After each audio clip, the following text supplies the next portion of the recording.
Today on Gardening with Creekside, I am going to work in this bed behind me here at the nursery. We've got a lot of spring pruning to do, so stay tuned and let me show you how we're going to do it.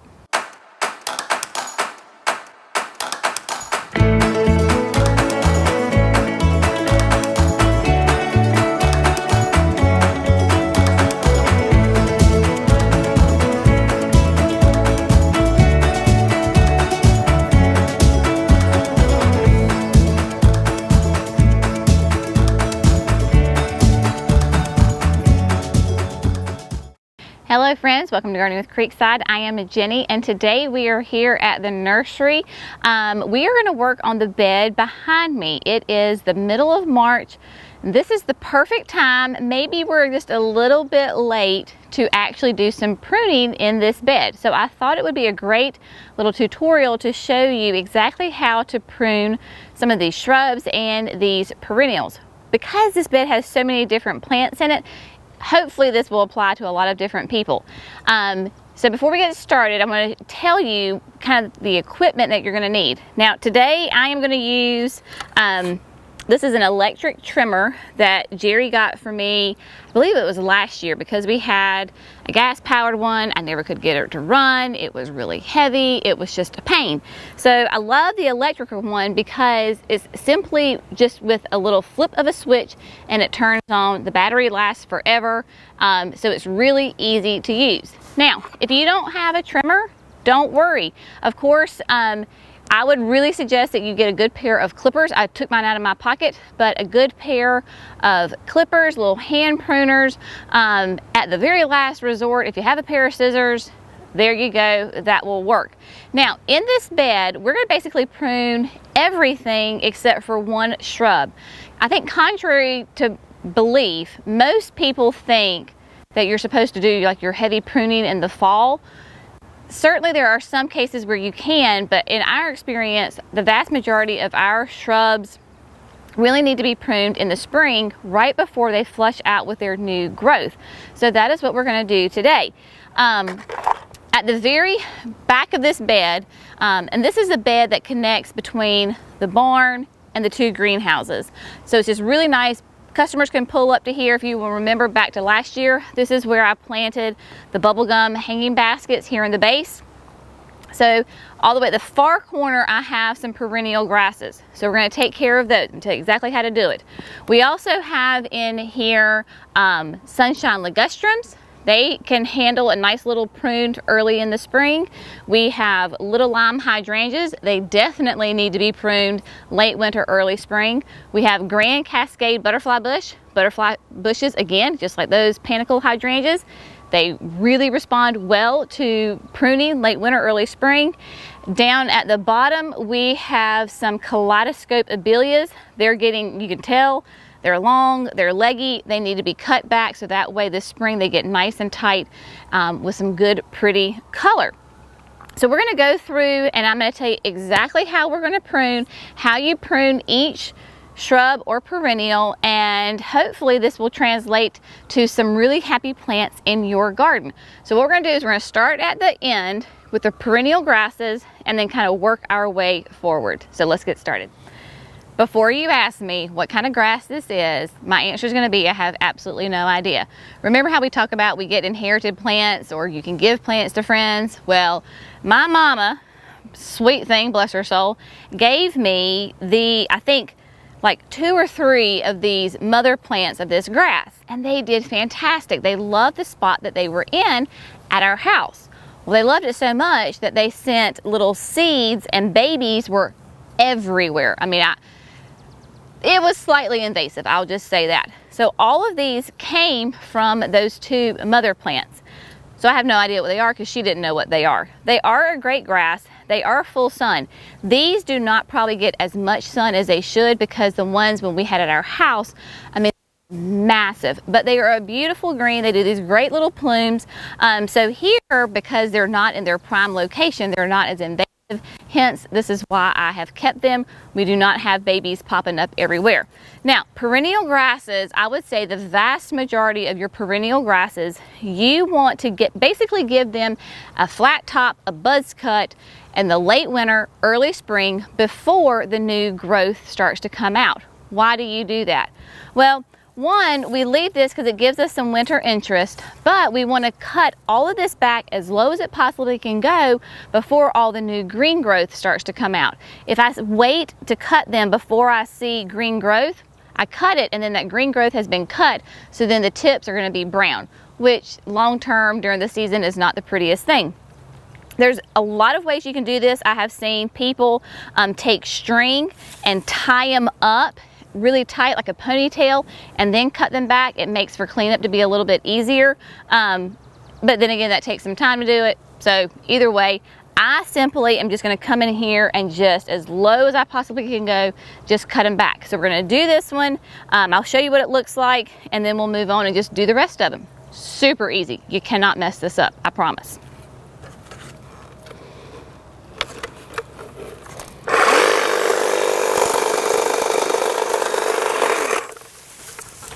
So I just go through first and get it all down, but then, you know, there's always little pieces that like to stay behind. So then I come back and do a nice tight cut all the way around, because you don't want to have any stragglers. You want to get them all cut down. And this bank is definitely a bank, so hopefully Jenny doesn't go flying on her hiney.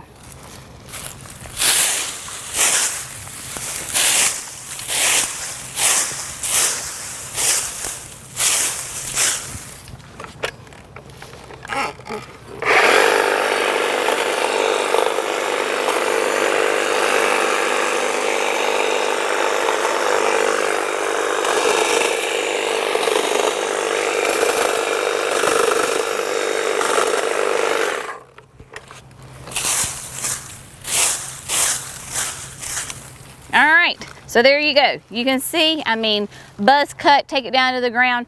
I have seen people, well, Jerry's been one of these people. Before we had the hedge trimmers, he would actually take the chainsaw and so you can do that. So if your husband has a chainsaw and he wants, you know, something to do in the garden, this would be great for him to do. I've also seen people do this, which I don't think I would do this. It's not very attractive and it could be a little risky. They will actually burn it. So they burn all the foliage down. It's just not an attractive look, because then you have this black stump for a little bit and that could just go wrong. So I wouldn't personally do that, but anyway. All right, so we're gonna get the rest of these done.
I always say teamwork is the dream work. So we knock those out really quickly. So we will get all these cleaned up. We're gonna move on down the line. But yeah, that makes a big difference. All right, next on the list are gonna be the kaleidoscope abelias. So let's see how we're gonna prune these little babies. All right, so here we have the kaleidoscope abelias. Kaleidoscope abelias are a fantastic, abelias in general are just a great shrub. They are full sun. They come in a wide range of colors. Kaleidoscope will actually kind of change colors throughout the season, hence its name. Abelias generally are going to be in that 2 to 3 foot tall and wide, kind of that mounded shape. They will do nice little sweet little flowers towards the end of the season, but it's mostly for the foliage. You can tell I have not pruned this, I don't think at all, ever. So it is desperately in need of some shaping up. I'm going to prune it back by about a fourth to a third of the plant, no much more than that, because I don't want to, you know, shock it too bad, and I don't need just sticks for right now. So I'm just going to kind of go around and just shape it up. For right now, after I finish pruning it, it will kind of have that ball look to it, but you can tell that it's naturally its habit is to kind of be of an arch habit. Once it starts regrowing and flushing out new growth, it'll regain that habit really quickly. So for now, I'm just going to go around the edges, clean it up, and then take out the top.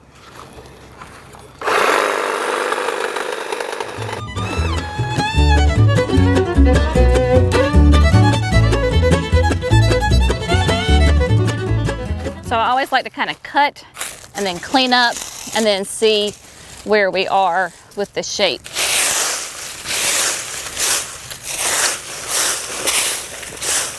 No? Yep. So Jerry agrees, don't take any more off. We're just gonna let this be it. We just kind of took the legginess off of it.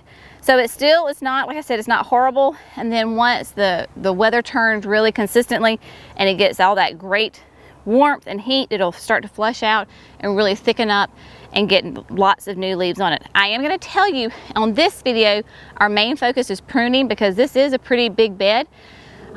If we were to do this whole bed from start to finish, it would definitely take us a whole day to do it. So we're going to come back in other videos and show you how to fertilize these guys, and then we'll put our mulch down. So today the main focus is just pruning. So we're going to go ahead and get the rest of these abelias done, and then we'll move on to the next thing.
All right, abelias are done, check. Next, little lime hydrangeas. So here we go.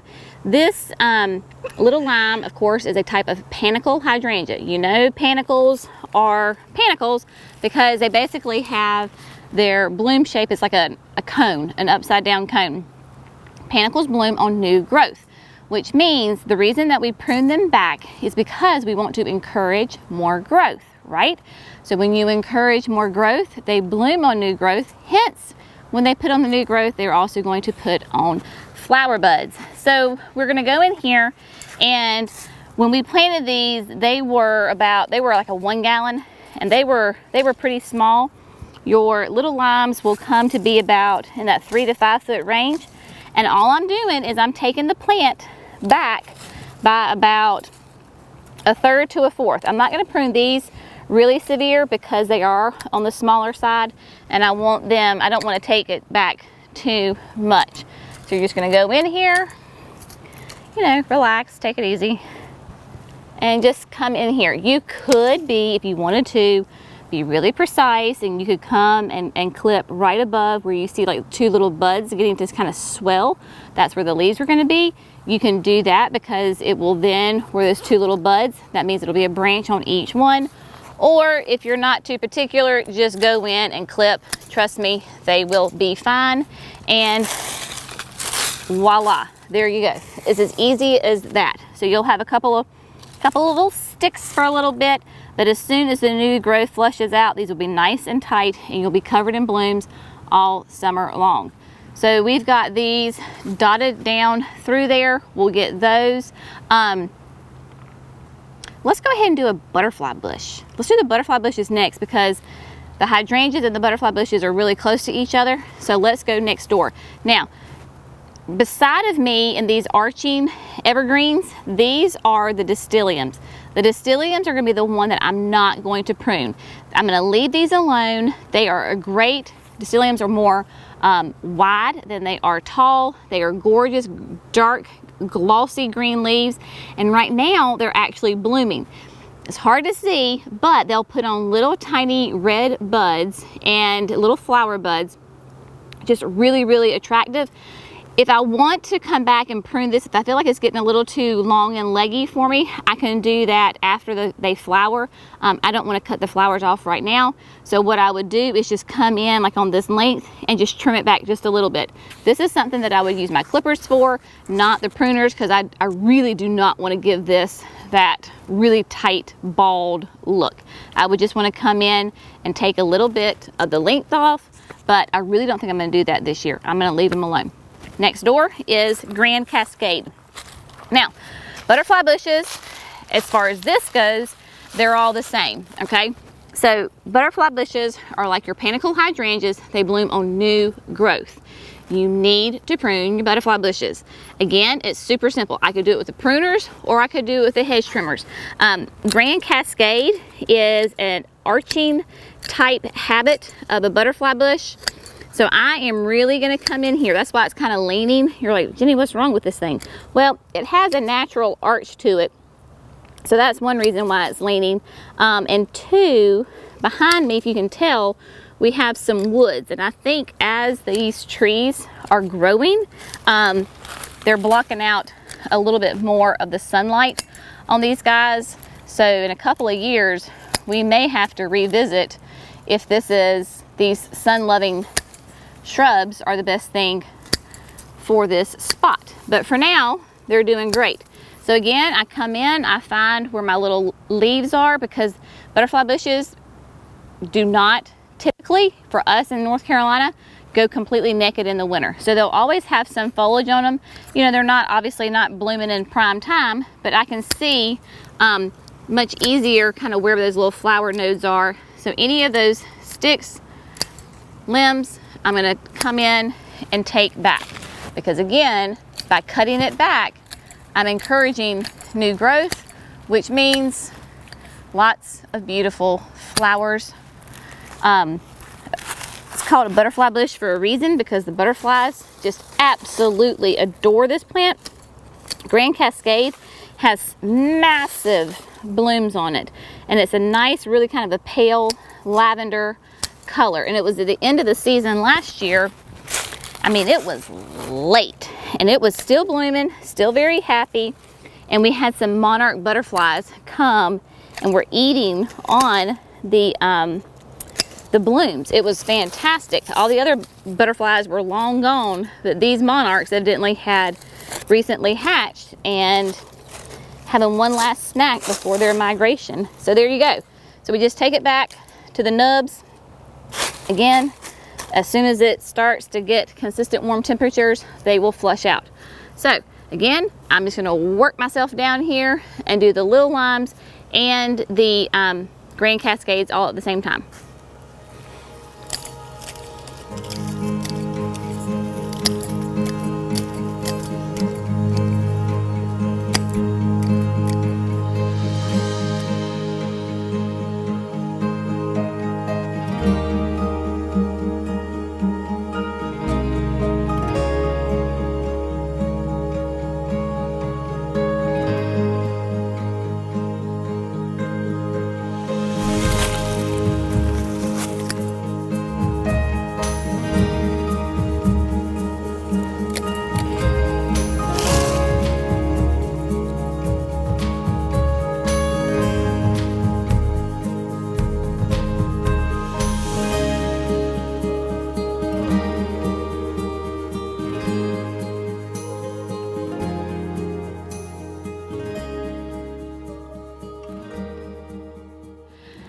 We have two things left. that we need to trim. One is the sunshine ligustrums. Those are kind of the yellowy lime green in the very back.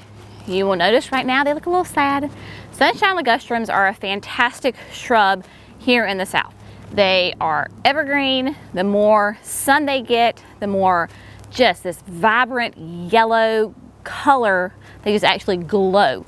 If you put them in the shade, then they're just going to turn a lovely green. But they're sunshine ligustrums for a reason, that nice sunshiny yellow color, so they need full sun.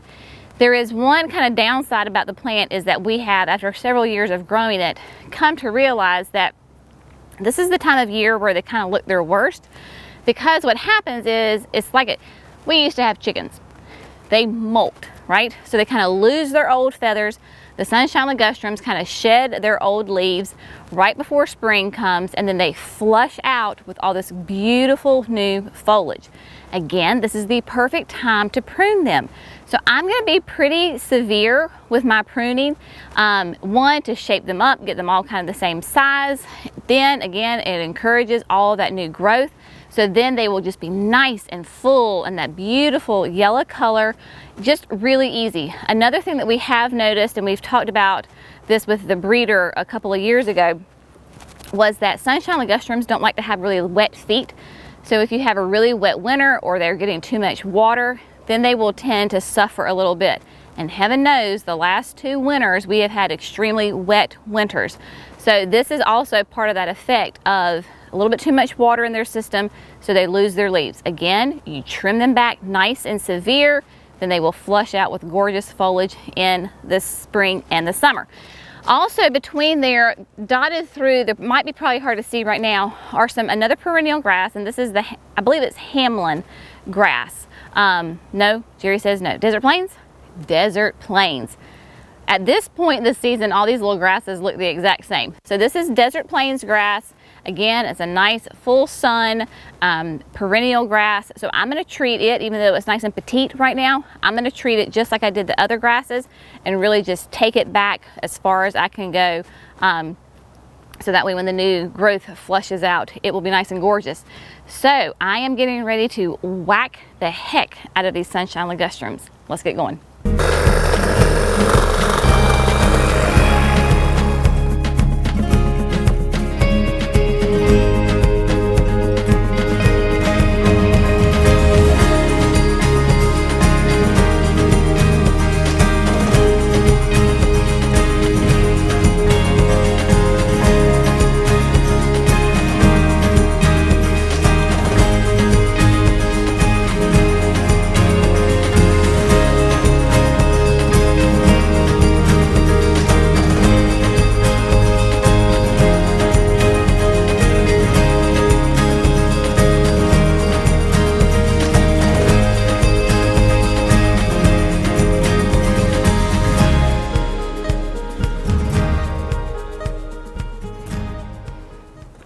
All right, everybody has gotten their late winter, early spring haircut, and they are ready to start flushing out new growth.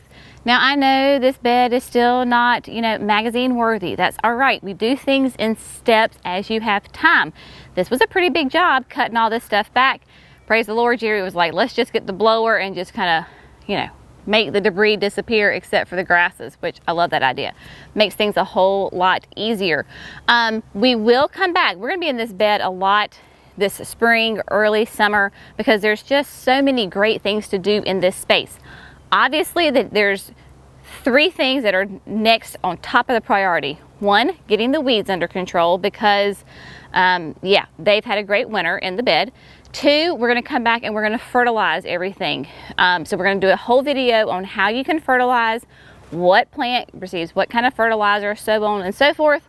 And then finally, we will make it look really pretty by putting the nice fresh layer of mulch that may coincide with being able to put some petunias in the ground. I'm not exactly sure, because remember, petunias do fantastic in the ground. They are a little bit more cold hardy than some of the other annuals. So depending on timing and the weather, I may go ahead and put some in the ground. Then it will really be kind of hands off for the rest of the season. But if you have an area like this, or you have some of these plants, I hope you have found this helpful. I hope you have learned some things on how to take care of your shrubs. Again, don't be afraid to give everything a little bit of a haircut. People, generally, when we say that you need to prune a plant, whether it's a shrub, a perennial, or an annual, people kind of tend to freak out because they're afraid that they're going to hurt the plant. As long as, for the most part, as long as you don't take it back to the very, trunk, bare root of the plant, then normally it does pretty well. So this is the perfect time to do these plants. Again, I hope you have found this helpful. We will be back here in just a few short weeks continuing on with this bed. As always, thank you so much for gardening with Creekside. Y'all have a great day. See you in the next video. Bye, friends.